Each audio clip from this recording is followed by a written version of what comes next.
सभी को नमस्कार। राजनीतिक भूगोल की कक्षा में आपका पुनः स्वागत है।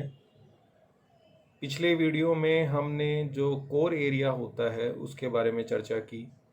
आज हम इस वीडियो के माध्यम से जो राजधानी नगर होता है, कैपिटल सिटी जो होता है, उसके ऊपर हम चर्चा करेंगे।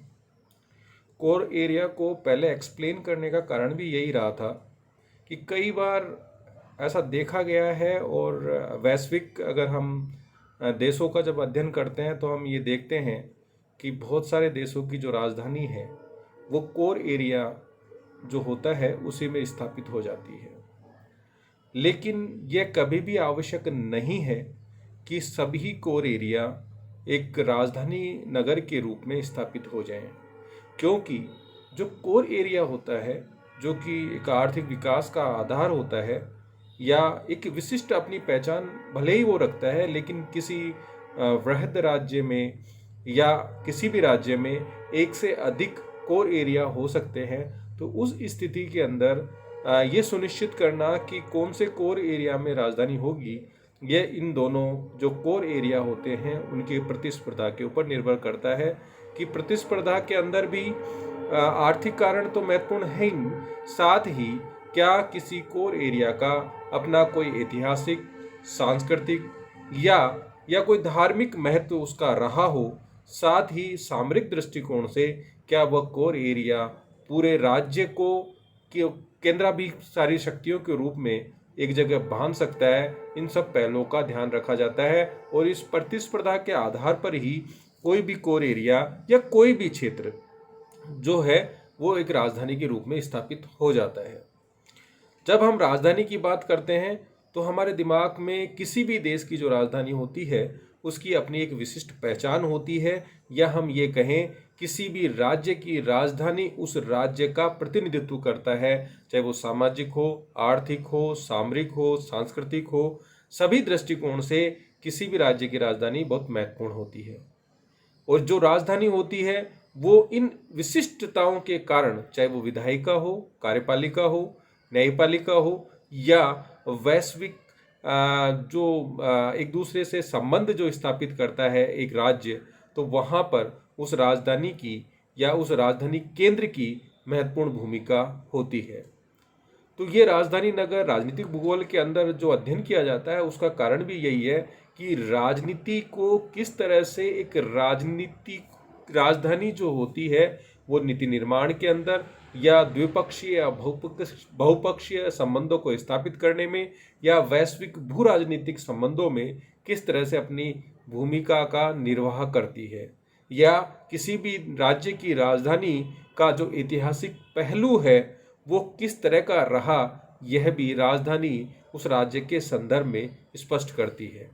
अब यहाँ हम जब स्लाइड की बात कर रहे हैं तो यहाँ जो विकास होता है किसी भी राजधानी का, तो जैसे मैंने आपसे बताया कि जो कोर एरियाज होते हैं, कई बार कोर एरियाज के अंदर भी राजधानी की स्थापना हो जाती है। दो से अधिक कोर एरियाज होते हैं तो उस प्रतिस्पर्धा के अंदर जो अपनी एक विशिष्ट ऐतिहासिक सांस्कृतिक पहचान रखता है वो नगर राजधानी के रूप में स्थापित हो जाता है।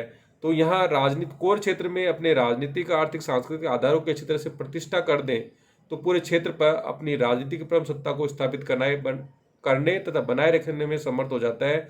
तो वह केंद्र बिंदु ही, यानी वो कोर एरिया ही राजनीति के रूप में विकसित हो जाता है। पूर्व में भी मैंने कहा, लेकिन ये जरूरी नहीं है कि कोई भी कोर एरिया हमेशा राजनीति के रूप में या राजधानी के रूप में स्थापित हो। कई बार अध्यापित रूप से या तात्कालिक औपनिवेशिक जो समय था उसके अंदर औपनिवेशिक जो सत्ता थी उन्होंने विभिन्न राज्यों के अंदर राजधानियों की स्थापना स्वविवेक से उनके ऊपर अध्यारोपित कर दी थी। वहाँ पर कोर एरिया जैसे विषय विलुप्त हो जाते हैं, उनका महत्व समाप्त हो जाता है जब ऊपर से उनको अध्यारोपित किया जाता है। राजधानी नगर के संदर्भ में विटलसी ने, स्पैट ने, जेफरसन ने जैसे प्राइमरी सिटी की बात करी थी। तो ये सब जो विद्वान थे इन्होंने राजधानी नगर के विकास के ऊपर अपने अपने विचार प्रस्तुत किए थे। अब कौन कौन से ऐसे कारक हैं जो राजधानी नगर के विकास में सहायक होते हैं? वैसे तो बहुत सारे विद्वानों ने अपने विचार प्रस्तुत किए, लेकिन यह म्यूर का जो विचार है, जिन्होंने ये कहा था कि यह ज़्यादा यथार्थपरक होगा कि प्रत्येक राजधानी का मूल्यांकन राज्य के अंदर उसके कार्यों के आधार पर हो। यानी ये फंक्शनल उसके आधार पर जो राजधानियों का विकास हुआ है उसको महत्वपूर्ण मानता है।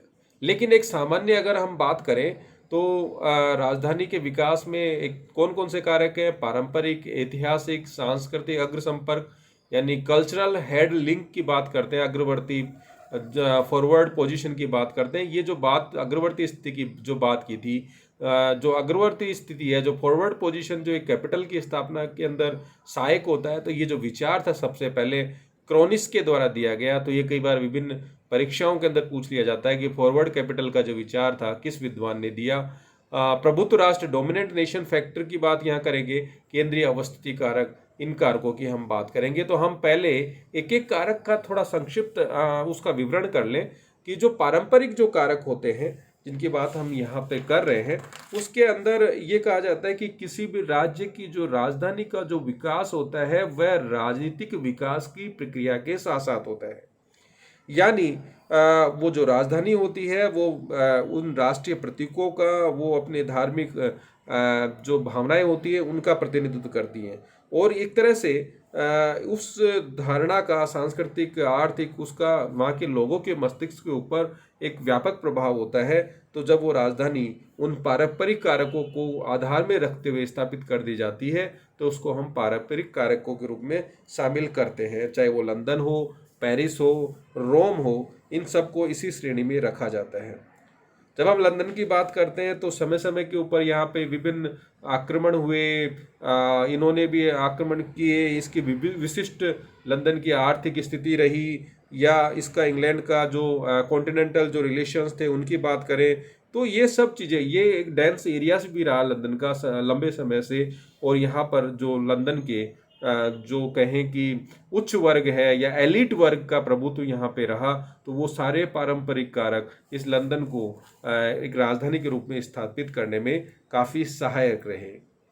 अब ऐतिहासिक अनुकरण की जब हम बात करते हैं तो ये इस दृष्टि से महत्वपूर्ण होता है कि ऐतिहासिक कारण किसी भी राज्य की राजधानी को स्थापित करने में महत्वपूर्ण भूमिका निभाते हैं। कई बार वहां के शासन प्रशासन के द्वारा राजधानी का परिवर्तन भी कर तात्कालिक परिस्थितियों के आधार पर कर दिया जाता है, लेकिन वो जो ऐतिहासिक पहलू है वो पुनः पूर्व की राजधानी को की तरफ उसको आकर्षित करने का प्रयास करता है।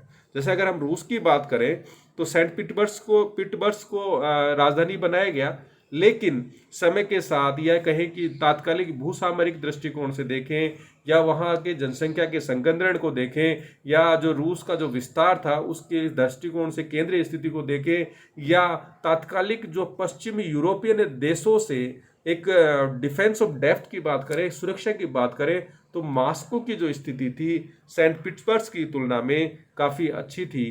तो सेंट पीटर्सबर्ग से जो राजधानी को जो है पुनः मॉस्को की तरफ शिफ्ट किया गया, तो कहीं न कहीं ये जो ऐतिहासिक जो फैक्टर है उसके लिए जिम्मेदार रहे। यही स्थिति चीन के मामले भी रही। जो चीन था उसकी जब नॉनकिंग की जो जिसको बीजिंग के नाम से जाना जाता है, उससे पूर्व उसकी राजधानी में कई बार परिवर्तन किए गए, लेकिन पुनः अंत में जो बीजिंग को एक आंतरिक भाग की तरफ लेके एक राजधानी के रूप में स्थापित किया गया। तो ये भी एक ऐतिहासिक अनुकरण का ही परिणाम है। हम सांस्कृतिक अग्र संपर्क की बात करते हैं, कल्चरल हेड लिंक की जब हम बात करते हैं तो ये बड़ा महत्वपूर्ण हो जाता है। राज्य अपने निर्माण प्रक्रिया के दौरान बाह्य प्रभाव को ग्रहण कर अपनी आंतरिक संभावनाओं को पूरा करता है। यानी जो राज्य होता है, बाहरी जो संस्कृति है, बाहरी जो सामाजिक स्वरूप होता है, उसके साथ अपना संबंध स्थापित करना चाहता है। तो वो जो अब हम जब कल्चरल हेडलिंग की बात करते हैं तो राज्य को संगठनात्मक निर्देश देती है। ये जो राजधानी जो होती है, जो अग्रभाग में जो राजधानी एक हेडलिंग का काम करती है, जोड़ने का काम करती है, सांस्कृतिक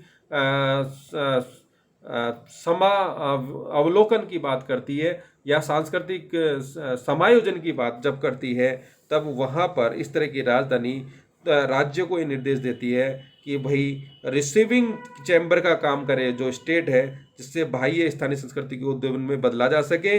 साथ ही इस तरह की स्थिति का अगर हम देखें तो चर्च संबंधी मामलों में कैंटरबरी द्वारा निभाई गई भूमिका को लंदन के समाज एवं राजनीति में ग्रहण कर लिया गया। तो ये एक उसको उदाहरण के माध्यम से हम स्पष्ट कर सकते हैं। भारत के संदर्भ में भी कहें कि दिल्ली को पुनः, जब ऐतिहासिक बातों का जब हम अध्ययन करते हैं, कलकत्ता से राजधानी को पुनः दिल्ली की तरफ शिफ्ट किया गया 1911 के अंदर, क्योंकि 1911 से पूर्व जो राजधानी थी कलकत्ता थी, और वो उसका जो सामुद्रिक जो लिंक था ब्रिटिश टाइम पीरियड के हिसाब से वो शिफ्ट हुआ। लेकिन जब स्वेज कैनाल का निर्माण हो गया, बॉम्बे की भूमिका कोलकाता की तुलना के अंदर महत्वपूर्ण हो गई, तो तात्कालिक उसके ऐतिहासिक पहलू को देखते हुए या संघात्मक शासन व्यवस्था को देखते हुए पुनः उस सांस्कृतिक संयोजन के दृष्टिकोण से दिल्ली को राजधानी के रूप में स्थापित किया गया। फॉरवर्ड पोजीशन की जब हम बात करते हैं, ये बड़ा महत्वपूर्ण होता है। ये इसके इस अवधारणा के अंदर एक डायनेमिक और हिस्टोरिकल पहलू है, उनका बड़ा ध्यान रखा जाता है। रेडजेल ने इसको स्पष्ट करने की कोशिश भी की। रेडजेल ने कहा था, सीमा राज्य रूपी जीव का परिधीय अव्यय है जो इसके विकास, किलेबंदी का वाहक है तथा राज्य रूपी जीव में होने वाले परिवर्तनों में महत्वपूर्ण भूमिका निभाता है। यहाँ जब हमने पूर्व के वीडियोस के अंदर सीमा और सीमांत की जब बात की थी, तो जो सीमांत प्रदेश भले ही एक बाह्य अंग के रूप में काम करता है या वहाँ तक राज्य की जो शक्ति है वो निहित होती है, लेकिन उसकी फॉरवर्ड पोजीशन या अग्रवर्ती जो स्थिति है राज्य के विस्तार को सुनिश्चित करती है। तो कई बार राज्य के विस्तार को सुनिश्चित करने के साथ साथ जिन क्षेत्रों को अधिग्रहित कर लिया जाता है उसके ऊपर नियंत्रण स्थापित करने के लिए इस तरह से अग्रवर्ती जो पोजीशन होती है वहाँ पर, या सीमांत जो एरिया होते हैं वहाँ पर राजधानी का निर्माण कर दिया जाता है। तो अग्रवर्ती जो राजधानी होती है सामरिक कार्यों के साथ साथ सीमांत क्षेत्र में इंटीग्रेशन या एकीकरण या केंद्र भूमि की शक्ति को मजबूती प्रदान करती है। इस तरह से उसकी फॉरवर्ड जो पोजीशन होती है उस वहाँ पर कैपिटल के निर्माण में सहायक होती है। जब डोमिनेंट नेशन फैक्टर की हम बात करते हैं, प्रभुत्व राष्ट्र कारक की हम बात करते हैं, तो ये जो बहुराष्ट्रीय जो राज्य होते हैं वहाँ पर ये स्थिति देखने को मिलती है। कुछ समूह बहुसंख्यक संख्या में होते हैं, कुछ अल्पसंख्यक संख्या में होते हैं। तो जो बहुसंख्यक जो वर्ग होता है वो वहाँ पर डोमिनेट करता है और वह ये सुनिश्चित करता है कि उस बहुसंख्यक राष्ट्रीयता वाले क्षेत्र के अंदर राजधानी की स्थापना के अंदर बहुसंख्यक समुदाय का प्रभुत्व अधिक होने के कारण जो राजधानी है उसकी स्थापना कर दी जाती है। चाहे ये हम युगोस्लाविया के रूप में देख लें, चेकोस्लोवाकिया के मामले में देख लें, बेलग्रेड की जो युगोस्लाविया की कैपिटल थी, प्राग जो कि चेकोस्लोवाकिया की जिनका विघटन अब हो चुका है, तो वो सब इस तरह की जो प्रभुत्व राष्ट्र कारक डोमिनेंट नेशनल फैक्टर के रूप में ही हमें देखने को मिलते हैं। केंद्रीय अवस्थिति कारक, ये निश्चित रूप से अरस्तु ने भी ये बात कही थी कि बाह्य आक्रमण से सुरक्षा प्रदान करने के लिए या सामरिक दृष्टिकोण से किसी भी राजधानी की केंद्रीय स्थिति होना जरूरी है। जब बाह्य आक्रमण से यानी कि जो डिफेंस ऑफ डेप्थ की हम बात करते हैं, बाह्य सुरक्षा की हम बात करते हैं, तब केंद्रीय अवस्थिति किसी राजधानी की होती है तो वो वहाँ की सामरिक दृष्टिकोण से वो महत्वपूर्ण होती है, उस राष्ट्र को एक केंद्र के रूप में बांधने में सहायक होती है। क्योंकि जो राजधानी होती है वो किसी भी राष्ट्र का मस्तिष्क होती है, राज्य का मस्तिष्क होती है, उसकी सुरक्षा सर्वोत्तम होती है। तो केंद्रीय स्थिति जो किसी भी राजधानी के विकास में सहायक होती है। ये स्थिति भारत की भी हम देख सकते हैं कि दिल्ली की जो स्थिति है कोलकाता की तुलना में अधिक केंद्रीय है। कई बार यहाँ पर ये बात भी उठती है क्योंकि भारत भी एक बहुराष्ट्रीय बहुसंघीय वाला राज्य है। कई बार ये बात उठती है कि दक्षिणी जो राज्य हैं उनको दिल्ली तक आने में अधिक दिक्कत होती है, तो कहीं मध्य के अंदर यानी मध्य प्रदेश के कहीं पे बात राजधानी की स्थापना की जाए तो केंद्रीय अवस्थिति होगी। इस तरह की बातें समय समय पर उठती रही हैं। तो अब हम जो इस विकास में जो कारक है इसका हमने एक एक अध्ययन किया। अब हम जो राजधानी के स्थल के चयन या उसका लोकलाइजेशन जब किया जाता है उसके अंदर जो स्थलों के चयन में दो प्रकार की कंपटीशन या प्रतिस्पर्धा देखने को मिलती है। वह स्थल जो राष्ट्रीय आकांक्षा का प्रतीक है एवं कोर एरिया में स्थित है तथा इसे राष्ट्र का विकास होता है, जैसे मास्को व दिल्ली, अथवा क्षेत्र जिसकी प्रकृति पूर्णतः राष्ट्रीयता हो जैसे अंकारा की जब या ब्राजीलिया की हम बात करते हैं, तो कहीं न कहीं ये कोर एरिया के इंपोर्टेंस को शो करता है। दूसरा जो पॉइंट है वह स्थान जो सांस्कृतिक अग्र संपर्क के रूप में, जिसको हम फॉरवर्ड लिंक की बात करते हैं, फॉरवर्ड पोजीशन की बात करते हैं, कल्चरल लिंक की बात करते हैं, तो ये तटवर्ती जो भाग होते हैं उसके इंपोर्टेंस पे जोर देता है। समुद्र के लिए कनेक्टिविटी की बात करता है, चाहे सेंट पीटर्सबर्ग की बात हो जो रूस की पूर्व के अंदर राजधानी थी, या नॉनकिंग की बात करें जो चीन के संदर्भ में थी, भारत के संदर्भ में कोलकाता की बात करें, या कुस्तुनुतिनिया की बात करें, तो ये सब चीज़ें अग्र संपर्क के रूप में एक अपनी बात को रखने का प्रयास किया जाता है। अब यहाँ इस स्लाइड के अंदर हम कुछ आपके लिए फैक्चुअल चीज़ें हैं कि ब्राज़ील के पूर्व में जो रियो डी जेनेरियो था 1962 के अंदर राजधानी का निर्माण हुआ, फिर उसके बाद में वर्तमान में जो है 1960 में ब्राज़ीलिया। म्यांमार की बात करें तो मांडले, अभी रंगून है 80-85 से। कनाडा की हम बात करें किंगस्टन थी पहले, फिर मॉन्ट्रियल, पोर्टल के बाद ओटावा। आप श्रीलंका की बात करें कैंडी, फिर कोलंबो। तो यहाँ पर भारत की भी हम बात करें, पहले दिल्ली थी मध्यकालीन युग के अंदर, और उसके बाद उसको कोलकाता शिफ्ट किया गया, और फिर उसके बाद वापस 1911 के अंदर दिल्ली की तरफ लाया गया। तो इस तरह की जो चीज़ें हैं, कई बार आपसे इस तरह के फैक्चुअल सवाल आपसे पूछ लिए जाते हैं। अब यहाँ जब वर्गीकरण की हम बात करते हैं राजधानियों की,